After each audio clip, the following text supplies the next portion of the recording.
I am telling you to shut up, the Trunchbull roared.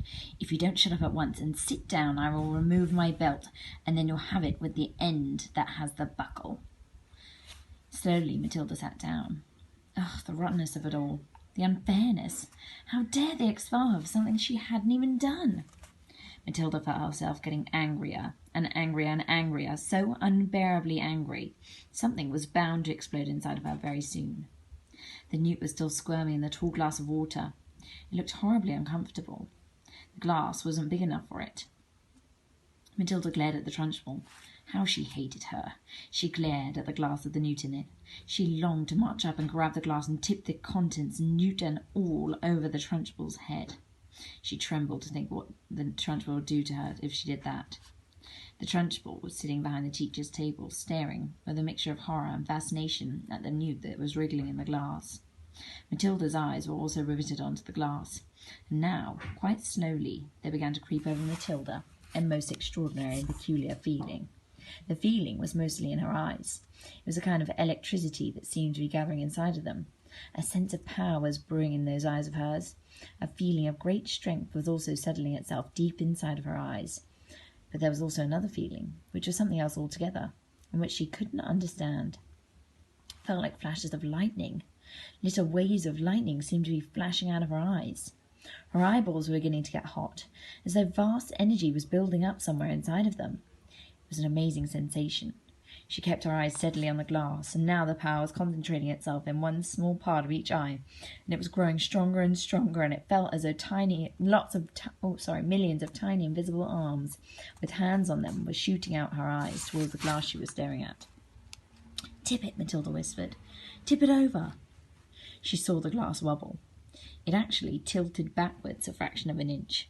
Then it righted itself again. She kept pushing it with those millions of invisible little arms and hands that were reaching out from her eyes, feeling the power that was flashing straight from the two little black dots in the very centres of her eyeballs. "Tip it," she whispered again. "Tip it over." Once more the glass wobbled. She pushed harder still, willing her eyes to to shoot out more power, and then very, very slowly. She could hardly see it happening. The glass began to lean backwards, farther and farther and farther backwards, till it was balancing on just one edge of its base. And there it teetered for a few seconds, before finally topping over and falling with a sharp tinkle onto the desktop. The water in it and the squirming newt splashed out over Miss Trunchbull's enormous bosom. The headmistress let out a yell that must have rattled every single window pane in the building, and for the second time in the last 5 minutes she shot out of her chair like a rocket.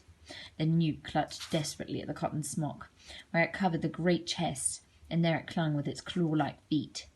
The Trunchbull looked down and saw it, and she bellowed even louder, and with a swipe of her hand she sent the creature flying across the classroom. Landed on the floor beside Lavender's desk, and very quickly she ducked down and picked it up and put it in her pencil box for another time. A newt, she decided, was a very useful thing to have around. The Trunchbull, with her face looking more like a boiled ham than ever, was standing before the class, quivering with fury.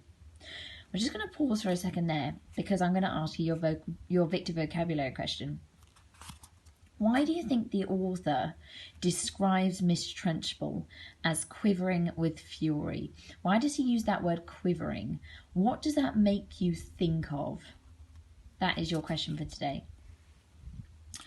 Her massive bosom was heaving in and out, and the splash of water down the front of it made a dark wet patch that had probably soaked right through to her skin. "Who did it?" she roared. "Come on! Own up! Step forward! You won't escape this time!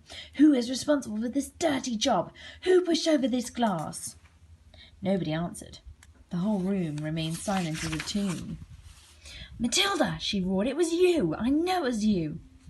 Matilda, who was sitting in the second row, sat very still and said nothing.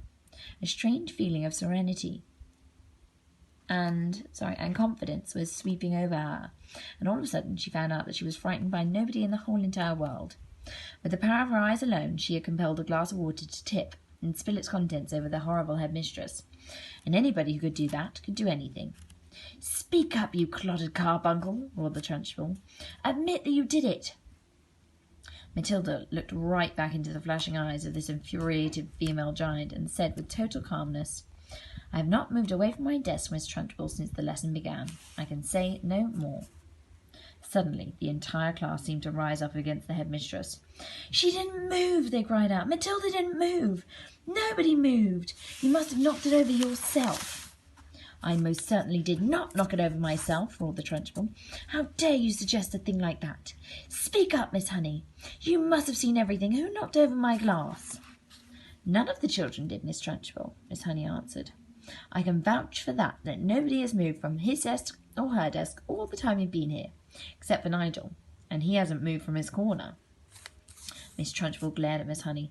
Miss Honey met her gaze without even flinching. I'm telling the truth, headmistress, she said. You have knocked it over without even knowing it. This sort of thing is really easy to do. I'm fed up with you useless bunch of midgets, roared Miss Trunchbull. I refuse to waste any more of my precious time in here. And with that she marched out of the classroom, slamming the door right behind her. In the stunned silence that followed, Miss Honey walked up to the front of the class and stood beside her table. Phew, she said. I think we've had enough school for one day, don't you? Class, you're dismissed. You may all go out into the playground and wait for your parents to come and take you home.